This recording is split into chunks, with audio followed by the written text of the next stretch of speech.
இந்த கொத்தூசுகள்லாம் உங்கள் செருப்பை கழட்டி நீங்களே அடிச்சுங்க. என்ன அப்படின்னா, நேற்று ஆம்னி பஸ் உரிமையாளர் சங்கத்தை வந்து ஒரு பேட்டி கொடுத்துருக்குறாங்க, பார்த்தீங்களா மக்களை? அதில் அவர் என்ன சொல்கிறார் அப்படின்னா, ஒரு பர்மிட் வாங்குறதுக்கு 5 லட்ச ரூபா. அப்புறம் அவங்க என்ன பண்ணுவாங்க, பண்டிகை நாட்களில் தீபாவளி பொங்கல் வரும்போது சொந்த ஊருக்கு மக்கள் வரும்போது 2000, 3000, 5000 கொடுத்துட்டு வந்திருக்கிறாங்க.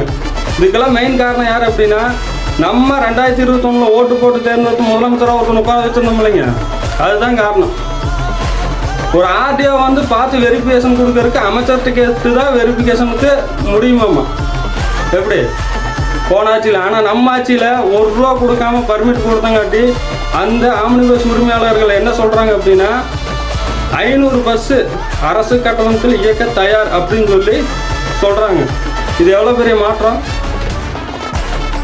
இந்த கொத்தடிமை அப்புறம் இந்த கைக்கூலியெல்லாம் இருக்கிறாங்களே, நீங்களாம் வாயாக பேசக்கூடாது. உங்கள் செருப்புகள் நீங்களே அடிச்சுங்க. எங்களால் மட்டும் எப்படி இதெல்லாம் பண்ண முடியுது, உங்களால் ஏன் இது பண்ண முடியல? ஏன்னா ஊழல் ஊழல் ஊழல் ஊழல்.